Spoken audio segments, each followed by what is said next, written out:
with Kuchi and Eve. We've got the producer here and the director Eve, so congratulations and welcome with your film Water of Life and Death. Welcome to Berlin. Yeah. Thank you. Lovely to meet you, Eve. Thank Kuchi. you. Thank you. Kuchi, I think you're going to tell me about the film. You need to look at my ugly face, by the way, so don't sort of look at the camera. Okay. Unless you want to, it's up to you, but try and look at me. Yeah, okay. Go ahead. Our story is a documentary, Yeah. and there's two stories in it, and then both of them is happened in a place named Qinghai Lake, which is the biggest lake in China, and in religion's point of view, people think that lake is a holy lake. It's holy. Holy. Yeah. Okay. So because they believe the God will like come from the heaven and live there, that's like a methodology, kind of. So they think this is a holy lake. But in a geographic point of view, it is a very greenery and beautiful place for so long. I should point out that I have seen the film, and I really enjoyed it. And really, some documentaries here. Yours no exception. The way it's been filmed is really beautiful. You know, it's the great. You know, the actual. I think yeah, it is really exceptional. It's really well put together. Yeah. Sorry, I interrupted. Yeah, the first story we are talking about here is actually there's an isolated island. It's in the center of the lake. Yeah. And then there are a group of nuns. They live there for the practicing Buddhism, and they supposed not to going out. But like people will like deliver food and supply to them like twice a year. Right. So maybe summertime you can like travel there by boat, but in wintertime when the water become ice, frozen, you can walk there or like drive there. But drive there. Drive with a motorbike, but like if the ice is thick enough, it's okay. Yeah. Like back to a long time ago, but you know the global warming, the climate change, so the ice is not that solid. So it's just melting. I wouldn't drive. So the things is they are like facing the shortage of food and supplies. So the character here, Lao Zhou, we call him. Yeah. He is a monk. Yeah. And he like decide to like take a risk and deliver those food and supply for him. So the crew is like following him to this journey. And this is the story happened in the winter. Yes. And how did you? Because again, we should explain that. You two work very closely together, but I'm interested to know how you became involved in this. It might be easy to ask, who first came across this, and how did you two both become involved in the story? It might be better if I hear it from both of you, actually. We actually involved together. We Kuchi researched some places nearby Qinghai Lake. And we have many cases all together. So you kind of knew about this already, or did you just come across this? Right, okay. And then we found many different interesting cases, and then we think that we have to visit the people there and know what happened. And after we visit the place, some local people telling different story to us again. And through their stories, we found these people. Right, so it's starting to come together, So finally, we find that man, and he told us that every year the nuns will have some. They need someone to deliver supplies to them. So we think that this is a very good story to tell people what happened to the world. And the nuns are in a very difficult situation, so we decided to tell the story. Because you must have looked at the visuals here where you're going to film and thought, Jesus Christ, this is going to look really good. Yeah. Frankly, because it is the vista and the countryside is amazing to look at. Yeah. So it's almost, I don't say it's like a dream job. I don't know. It must have been still tough, but even so, I imagine filming the actual the land must have been absolutely stunning to do. I mean, it must have been a real pleasure to make this film. It must be hard to make it, but you've already got a lovely palette to work with, haven't you? Does that make sense? Visually, it's going to look great. Yeah, of course, it's one of the reasons. But we never been to this place before. No, I know. Yeah. And when we found the missions, it's already like summer, so we never been to this place in the winter before. So we have no picture of the winter vision. visual. The scene. So, yeah, the How scene. the scene can We be never like that. imagined the lake Yes. when it turns to ice. So when we film the story, it's the first time to see when it turns to ice and snowing. So how long were you there, or did you have to go back? I guess you went there and had to keep going back there, or did you stay there and film it in one? Or were you there for a few months? How did this happen? We have been to the place for 3 or 4 times. Right. Okay. Yeah. And then we go back and think how to tell the story or develop more about the human or the perspective, how to produce our documentary, and then we go back times to eventually end up in the winter, of course, I guess, when it's colder. Mm. And was this your first? How many other? Is this your first documentary? I mean, I didn't know if you made other films, but narratives. But is this your first documentary that you've directed? Yeah. And it's my first time. how did it all? Because you always have this vision, don't you, of how you hope a film's going to be made, and I'm sure it was an amazing thing. But was it more difficult than you'd imagined to be? Did it go as well as you hoped it would go, or was it more difficult? It's much more difficult than I expect because, especially the winter parts, because. Well, it's cold. Yeah, it's cold, you know. Like 18 under zero. It's super cold, and only 3 crew members, including me. So what's that? Sound, cinematographer, and director. Yes, yeah, of course, yes. Including me and the people, the monk, they don't have much experience on walking on the ice to deliver the supplies. With 3 more people. Yeah, yes. so they've got experience of it, but not with people with equipment on. The supplies and take care of 3 of us, and also the supplies, and we got some equipments too. So actually, they have to take care more about more than they expected, and so. They're putting everybody in risk. Yes. Bloody filmmakers. Yeah. What are they doing here? Invading. How were they with you? I mean, how did you? Because I'm guessing they don't see many. I don't say outsiders. Might be a better way to describe it. But were they friendly to you? Were they happy to see you? Did you get along with them? Did it work well? Yes. Actually, they don't think they should go to the ice because. They see the situation is not very good. Well, not safe. Not very safe because the ice is not thick, not stable. But the nuns need supplies, they need food, they need the things to keep warm. So finally, we decided we should go we should have a try. Did you mention before that he do the play before he go? You need to ask the God. He will. Oh yeah, pray. Yeah.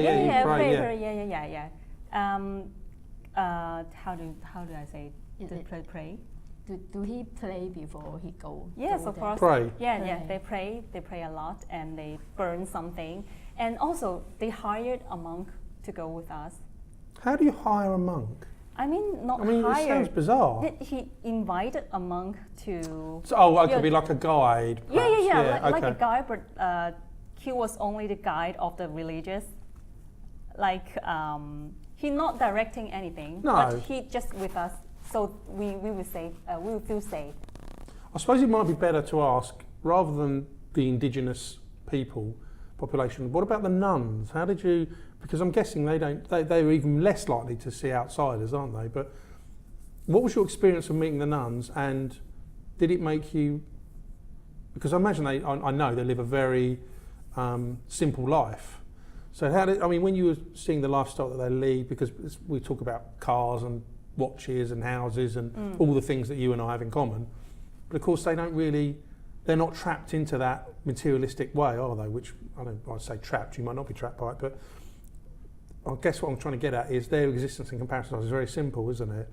So did that change the way that you, it's hard to put into words, but did it change how you were as a person? Because you're seeing a very different existence to something that you're used to and that I'm used to. So it'd be interesting to hear or know what you felt about their lifestyle. You mean the nuns in the island? I think I have more feelings of Lao Zhou. of the monks, because actually I don't have to connected with the nuns a lot, but I have spent so much time with Lao Zhou. Yeah. How he would like to take this responsibility to put the supplies to the nuns. And what really impressed me is that when I first time to meet this Lao Zhou, he's not even a monk. He's just a normal guide, and he smoked a lot. And he's like reggae. Yeah. He's a fatty. Yeah, he's a reggae. We keep saying a fatty, don't we? It's just nice. Hold on. Okay, he don't take any responsibilities, and he's supposed to meet us and to pick up us at the airport at the very first time we meet each other, but he just missed it. So he's just like the guy, he don't take any responsibility. But after we met, and actually I have to say that before we go to the ice, we have visited the island once in the summertime. And he is the guide to take us to the island. Yes. Yeah. And did you remember that he talked about a dream? Crikey, he mentioned that he had a dream in the island, and then something like he got a sign from the Buddhist that he have to do something to her religious. So he decided to see if he can be a monk and to sacrifice himself to the religion. To religions. So after the first trip in the summer we visited the island, and then after a few months later, he said that he can take us to the nun because he would like to take this responsibility to take the supplies to the island. So I was so impressed by his change of the Buddhism thing. Wow. Yeah. And when you're putting together a narrative feature, when you're making a fictional film, I'd be interested to know that how you're planning. You would plan that, you'd storyboard that, and you'd hope that you'd be able to shoot things in a certain way. Actually, we don't have many storyboard. But that's kind of what I'm getting at with this. So this is because it's a documentary. You can't really storyboard it. But how do you? I guess what I'm trying to ask is how do you plan the day? Because it's very difficult to plan, isn't it? I mean, I know you would have had people arranged to meet, and you'd have the guides, and you'd arrange to meet the nuns, and you'd know when you're going onto the island, and all that's planned. But things can go wrong, can't they? Unplanned things happen. So, do you have a kind of itinerary for the day? Do you kind of know what you're going to do when you get up in the morning? And go, okay, we're going to shoot this, we're going to film that, we're going to record this. Because it can't always go smoothly, can it? And how do you actually work out what you're going to hopefully do for a day? Because I guess you might have, I don't know, I can't remember how long this is, 60 or 70 minutes I think this is. I'm guessing you've actually got hours and hours and hours of footage that you've then edited down. So how do you work out how you're going to do on a day? Because of filmmaking on set, you'd kind of know, didn't you? So how would you actually work that out? How do you plan that? Actually, we don't have much planned. But I think documentary is different from film. Film you can hire people to do the script writing, do the storyboard, like I say, build the sets. You have actors, and you can ready to go. But like in documentary, it's more like it's actually I mean like we don't put too much energy on planning, but in a way you have to put more energy to communicate to the case. You have to relationship is more important because you have to see what exactly he is or she is. So in this instance, it's about trust, I guess, is it? Yeah, follow the character, what they are going to do. And you have to believe it. They are a story behind that can fascinating people. And at the point you have that belief, and that will comes to you. Yeah. The right moment will comes to you. Because I guess the worst thing is you come across what you hope is a brilliant story, you get there, you're shooting it, and suddenly there's a light bulb moment where you're like, this isn't working. This isn't going to be a good film. Obviously that didn't happen in this instance. But the truth is you don't know, do you? You don't know until you're on the ground making this film if it's actually going to work. So you have all this research that you've done and what you hope will be a very interesting subject matter, it could fall flat on its face, couldn't it? When I know documentary makers, lots of documentary makers have gone to make documentaries on subject matters and suddenly realise, shit, this is not going to work. But I guess that's the risk you've got to take, isn't it? And it just so happens it turned out to be a really interesting film. But I know you've done a lot of groundwork, but I guess it's the unknown is what I'm getting at, isn't it? We more let the things happen more than we make the things happen. Yeah. I think we say men plan and God laughs, I think is the saying that we have for that. So with the best one in the world you can. So, but I know you said it was tougher than you thought, but how was overall the experience? I guess you really enjoyed the experience. Yeah. Would you want to make it again given the chance? Or? Yes, of course. I enjoyed it very much. I remember one thing that it's a very difficult thing because as I remember the day we went to the island, the island, yes, and we found that after around maybe 10 hours later, we found that it's hopeless to go to the island because it's just so difficult. Yeah. There's already melting a river trapped our road, so we can't go to the island. And then we decided to turn back and go back on our way where we come. But we found that before the sunset, because when it turns to dark, it's really, really hard to go on the ice when there's low night. Yeah, it was completely black, I guess. It must be very dangerous. Yeah. But we found that we can't find the way we come. Because you can't find the way up? Yeah, because the ice changed GPS, super fast. GPS, no GPS, no chance. No network there. And the ice changed much faster than I expect.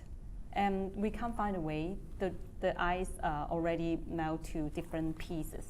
So, oh God. Yeah. And that sounds a bit scary, actually. Yes, super scary and very cold, And because there is a holy lake, so they don't allow people to eat, to drink in the lake.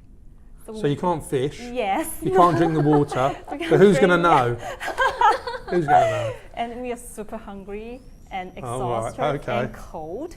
And we tried so many ways. We want to go back to the land, but we failed to do so. And the case Lao Zhou, he decided that we should wait. He said we should wait till daylight. Yeah. No. Until the ice merged together to make a road. No way. Yeah. Now, how long did that take? Yeah, and then after around I think 2 to 3 hours. Oh, it was quite quick then. Yeah.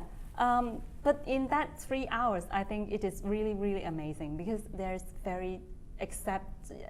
a silent and no sounds on the lake and only the moonlight.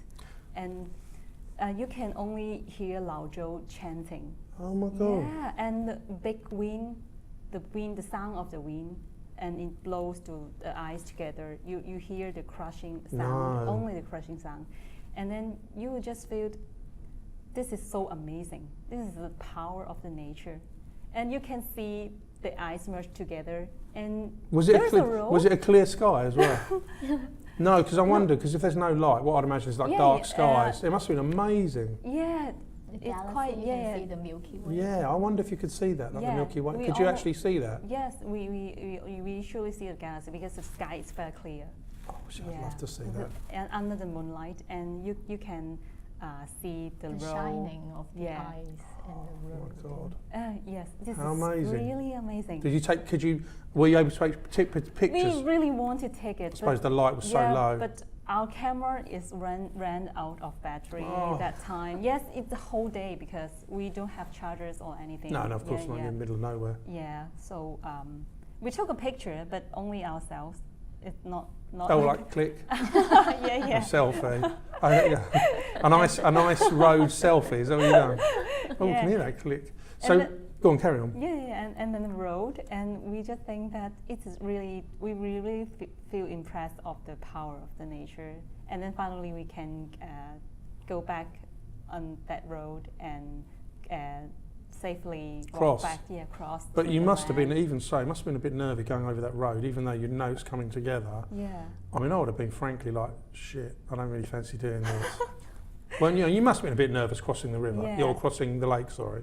you know, even though the artists have come together. So, Kuchi, you're not on the ground. You're in your nice warm house or flat or whatever, turning the heating up a little bit. So, do you get to see data? How does this work in terms of footage? I mean, I don't know if dailies is the right word, actually, I'm kind of like out of this project for the time they are shooting. I actually see that movie when the editing done. So when first time I see that movie, I was super like touching, and I mean. Is it emotional? I mean, is it an emotional thing? It's very emotional for me. Yeah, because unlike again a narrative feature, which obviously is different, you're shooting real life. I mean, that's always the thing. And instead of the winter story, we have another story about the gazelle, the man. Right. The gazelle. You have another story. Yeah, that's a 2 story. So this is the first one. Oh, so this is part 1. Part 1. Oh, nice. So is part 2 ready to go? Is it finished? Is in this documentary? Is it? 2 parts. Yeah. 2 Oh, parts. of course it is. Yeah. Of course, yeah. Because this is too. Of course it's too. Visually, yes. this is so too impressive. Of course it is. That's why. But I mean, for myself, the story. This part is more. Yeah, that's why I'm sort of concentrating. Because to be honest with you, for me, it was I kind of lost it and concentrated more on this actually. Because his name is Namucho. Namucho, am I right? Yeah. Namucho, and then he's actually just a villager. You know, no education, not educated man. Yeah. But he lived in that around the Qinghai Lake, and for him the environment is his home. So he just he's selling his ship to buy a camera, and the ship is a property, is a very important property for him. But he would like to selling it out to have a camera just because he want to record the environment, the wild animals. Yeah. He need to record them because he need those data to send those data to the organization. They can look over the protection. And to someone like you and I thought of buying a camera, just go down the shop and buy one. We've done it with a decent camera. Or you can just shoot it on your phone, can't you? So we don't even think twice about doing something like that. But I suppose to someone who in relation to wealth that we have, I don't say wealth, I'm not wealthy, but in terms of availability of money, it's very easy for us, isn't it? But I suppose it must be so difficult. We've got I mean, you've got an idea, you've got a concept because you've lived this now, and you kind of know the lifestyle that these people have. And do you think they're happy? I mean, they seem very happy. Yeah. And it makes you realise that perhaps you don't need much to be happy. I don't know, because they have very little in comparison. You know, and they seem to, I mean, it's a great story. What's next? What's next? Future plan, you mean? Yeah. Another documentary or not? Yeah, definitely we have. But we always have some idea in our mind. But rom-com. Yeah. Thriller, science fiction, horror, documentary.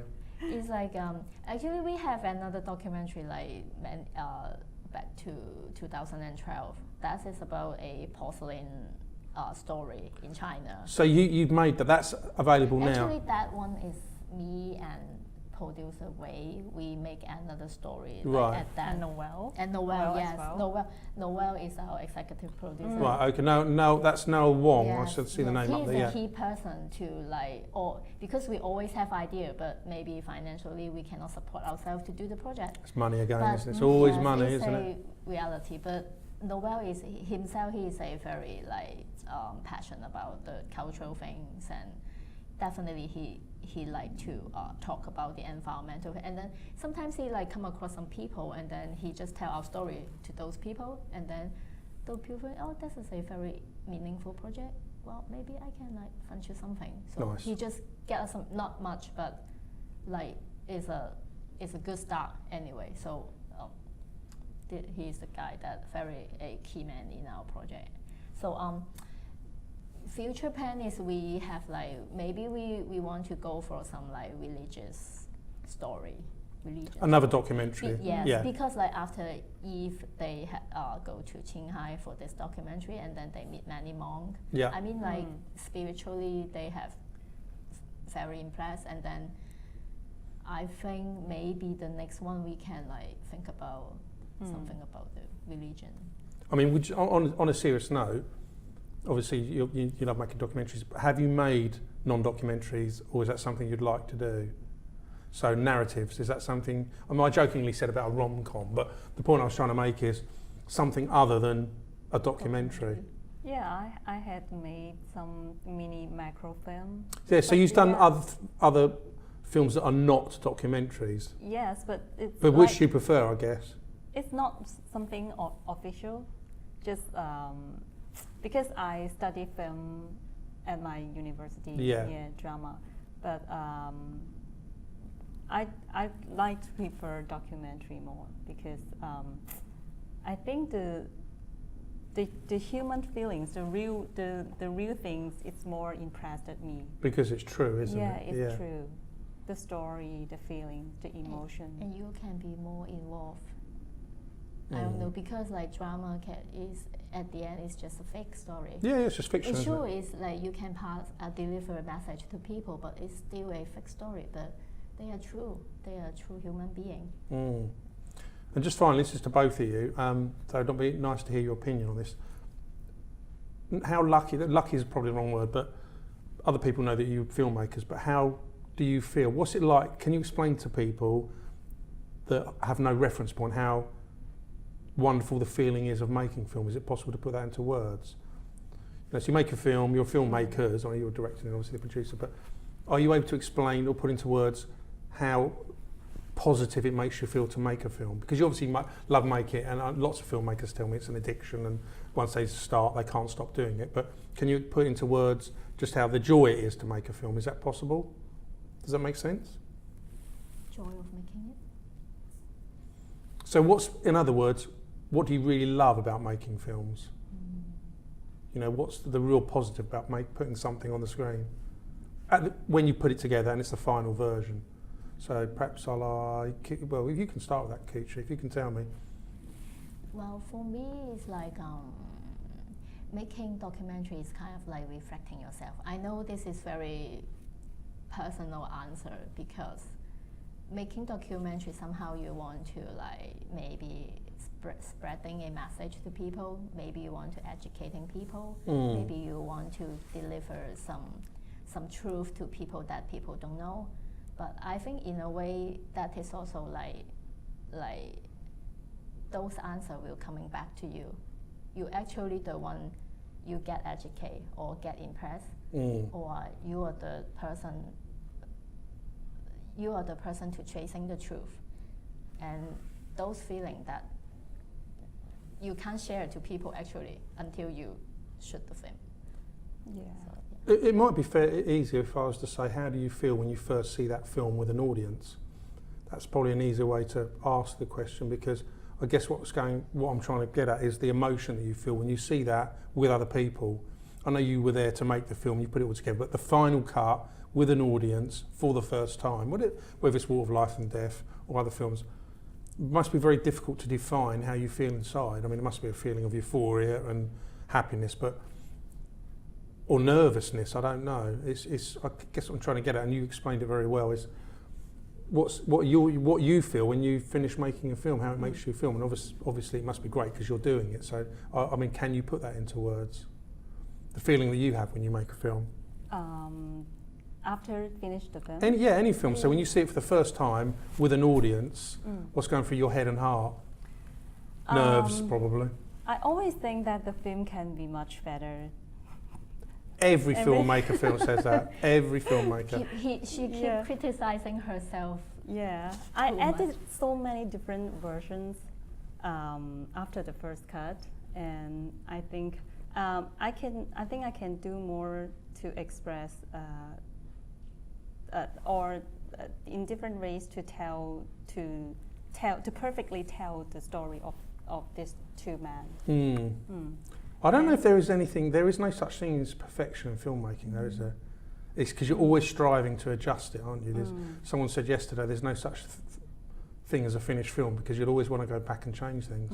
And what made me feel happy is I totally agree with Kuchi what she said about the feelings of making of them. I think instead of her thoughts, I think in most of the time when I meet some new people, I always they can always teach me something new in their perspective, how they see the world, how they think about life. So it's very happy to meet those new people and get their minds to understand more about the world and their thoughts. Okay, brilliant. That's it. Okay, thank you very much. Thank you very much. Thank you. Was that okay? Thank you.